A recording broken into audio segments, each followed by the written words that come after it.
The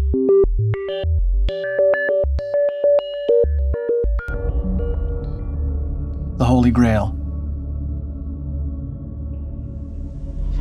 In the 1930s, an unlikely trio, an openly gay, left-leaning historian, a group of Nazis, and an ancient medieval text, came together in a bizarre quest that sounds like the plot of a summer blockbuster, or perhaps the setup to a darkly comedic joke. But this was no fiction. Their convergence was part of a serious, albeit twisted, pursuit of one of the most revered and elusive Christian artifacts, the Holy Grail. In 1924, at just 20 years old, Otto Rahn earned his degree in history. A brilliant scholar, Rahn's intelligence was overshadowed only by his obsession with locating the Holy Grail. The Grail, supposedly the cup Christ used at the Last Supper, has long been debated among historians, many questioning whether it ever existed. But Rahn was certain it had survived into the 20th century, waiting to be found.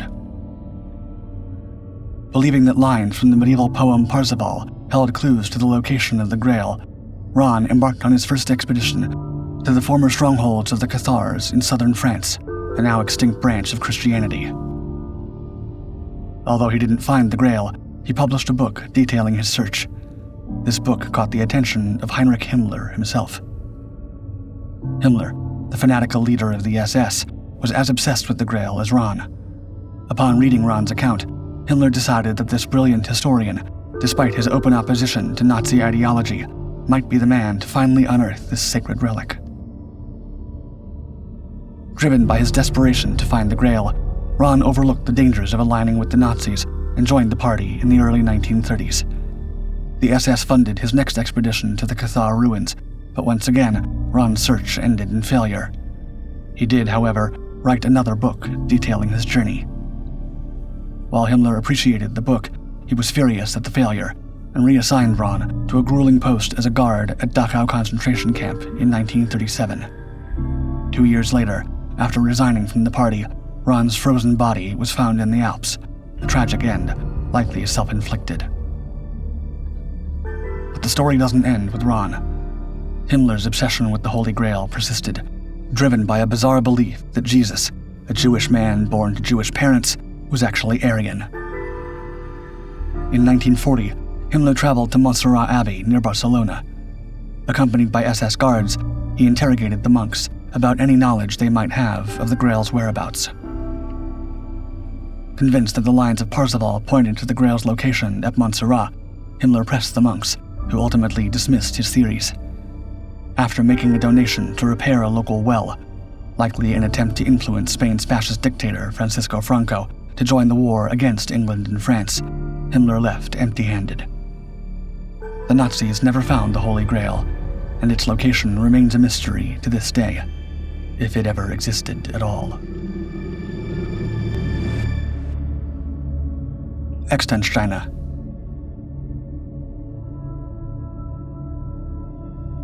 In the middle of Germany's Teutoburg forest, soaring sandstone pillars known as the Exon China pierce the sky, casting long shadows over the ancient landscape. Some say they served as a prehistoric observatory, while others believe they were sacred ground for ancient Germanic tribes.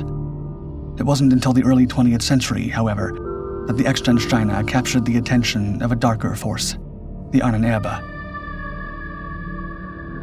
Founded in 1935 by Heinrich Himmler, the unearth was a branch of the SS dedicated to the study and promotion of what the Nazi regime considered to be the ancient history and cultural heritage of the Aryan race.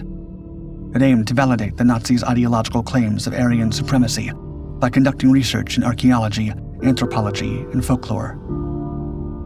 But their work was far from objective. The unearth systematically distorted history to fit the Nazi worldview, and in 1935, the Exon China would become one of the most infamous ancient sites manipulated by the unearth. Seizing upon centuries-old legends, Himmler and his team of scholars claimed that the stones were once the site of Irminsul, a sacred pillar or world tree venerated by the ancient Saxons and destroyed by Charlemagne during his Christianization campaigns around 772 AD. They proposed that the carvings on the surface of the rocks told the story of the destruction of Irminsul. The Saxons, a Germanic tribe known for their strength, independence, and resistance to Christianization, were viewed by the Nazis as ancestors of the Aryan race, and exemplars of racial purity and the warrior spirit. The unearth's mission at Exon China was to reclaim this site as a symbol of Aryan spiritual heritage, reinforcing their narrative of an unbroken and pure Germanic lineage. This false narrative became so powerful that the Nazi youth would sing Saxon hymns at the site on Hitler's birthday. But the true history of the Exon China is far more complex and mysterious. These ancient rocks, formed over 70 million years ago, have seen millennia of human activity. Archaeological evidence suggests that nomadic hunters sought shelter here around 10,000 BC, and Christian monks may have begun living in carved-out hovels in the 8th or 9th century. However, much of the written evidence for the site's use during the Middle Ages was lost during World War II. What remains is a relief carving depicting Jesus' descent from the cross, carved into the stone sometime in the 12th century. The site would later be variously used as a hermitage and a hideout for bandits, before the rise of Romantic nationalism in the 1800s reignited interest in the ancient history of the site. Today, the supposed connection to the ancient Saxons and the legend of Irminsul is largely dismissed. Yet, the narrative crafted by the Ahnenerbe endures. Even now, modern Nazi sympathizers and pagans are drawn to the Exon China by the myth that continues to linger. The Witches of Corelia.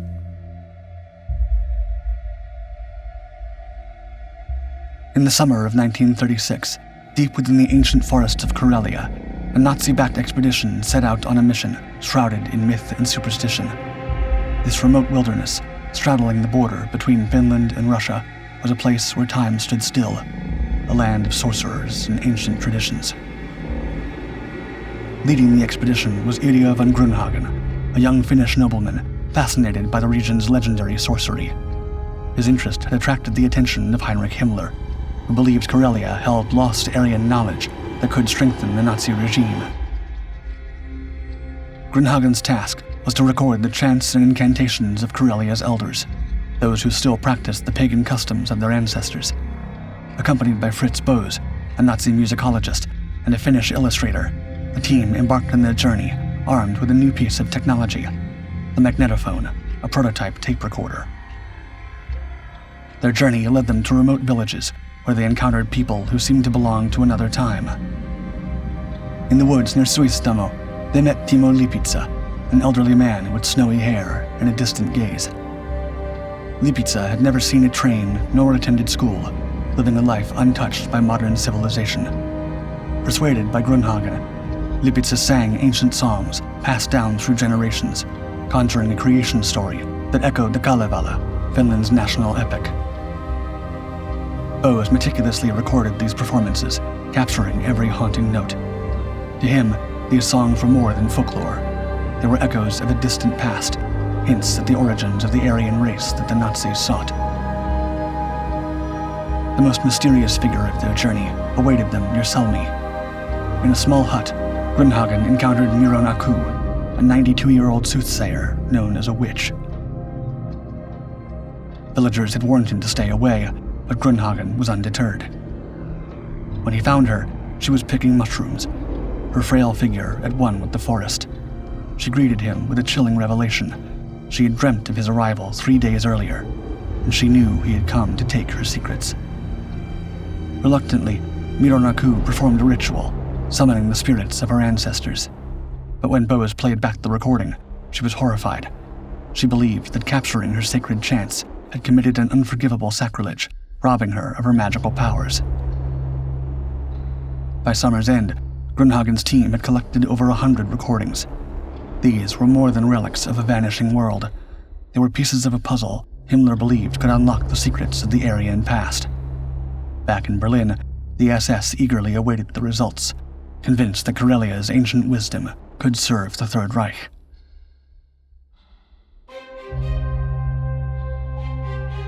Tibet.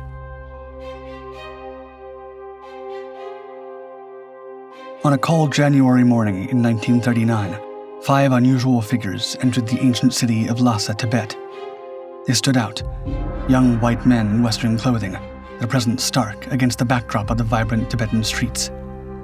Led by Ernst Schaefer, they paid their respects to local leaders and mingled with the populace, their demeanor friendly, their smiles masking a darker truth.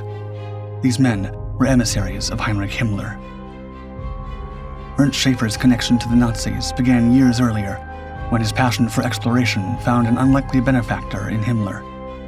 While Schaefer had little interest in Nazi ideology, his desire for scientific discovery and the promise of funding led him to collaborate with the SS.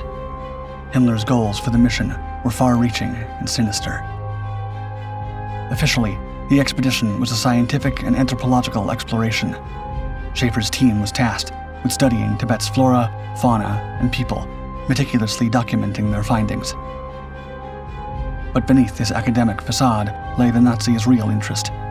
Some Nazi theorists believed that Tibet might hold clues to the origins of the Aryan race, and Schaefer's team was instructed to gather anthropological data, including physical measurements and facial casts of the Tibetan people, in hopes of finding evidence to support these theories.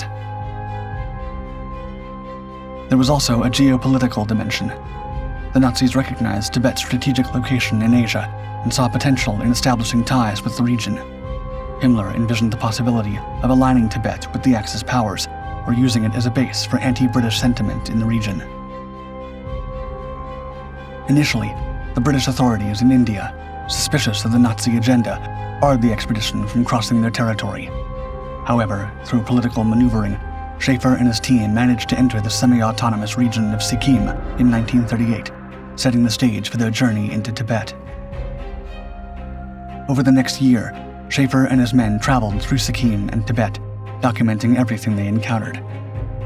They were particularly fascinated by the Tibetan use of the swastika, a symbol of luck in Tibet, but one that had been co-opted by the Nazis. By the time the team returned to Germany in 1939, they had amassed a trove of samples, measurements, and drawings.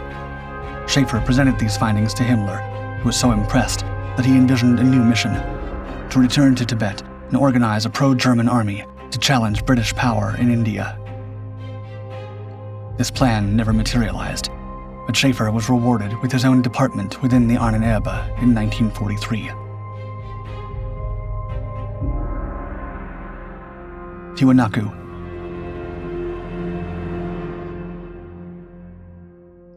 In 1928, a tall, sunburnt German named Edmund Kiss arrived at the ancient ruins of Tiwanaku in Bolivia.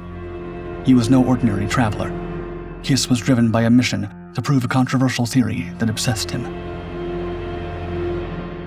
Tiwanaku, with its towering monoliths and intricate carvings, had intrigued explorers for centuries.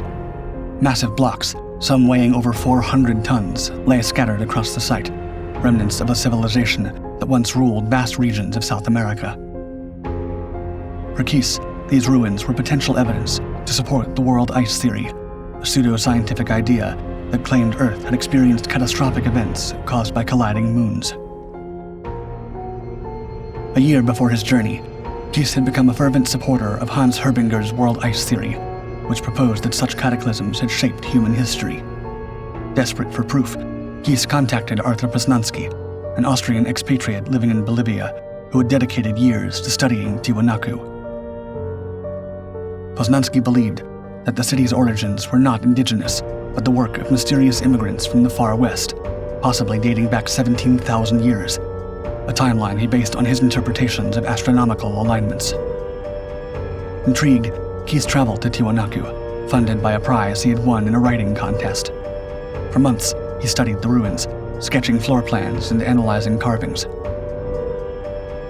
One artifact particularly fascinated him: a sculpture of a man's head, which Kiss claimed had distinctly Nordic features, reinforcing his belief in a superior Aryan origin for the site. He also observed what he interpreted as European influences in the architecture, further convincing him that Tiwanaku was the creation of Nordic men who had migrated to South America. He saw what he believed were Baroque-style doorways and Greek cross symbols, and dismissed any notion that indigenous people could have designed such a complex city. Kiss became particularly fascinated by the Gateway to the Sun, which Poznański had suggested was an ancient calendar. Kies believed the inscriptions represented a system with 12 months of 24 or 25 days, each day containing 30 hours, an idea he saw as proof of the world ice theory. He concluded that Tiwanaku must be millions of years old, built under different celestial conditions caused by a rapidly orbiting moon. Kies's findings were eagerly published in Nazi Party newspapers, aligning with the regime's racist ideologies. Supported by the SS, he planned a return expedition to Tiwanaku in 1938, but World War II thwarted his ambitions. The eventual collapse of the Third Reich eventually relegated his theories to the fringes of history. Which of these missions was the most bizarre? Let me know in the comments. As always, thank you for watching Dark 5. Like and subscribe to continue exploring the greatest mysteries of this world and beyond.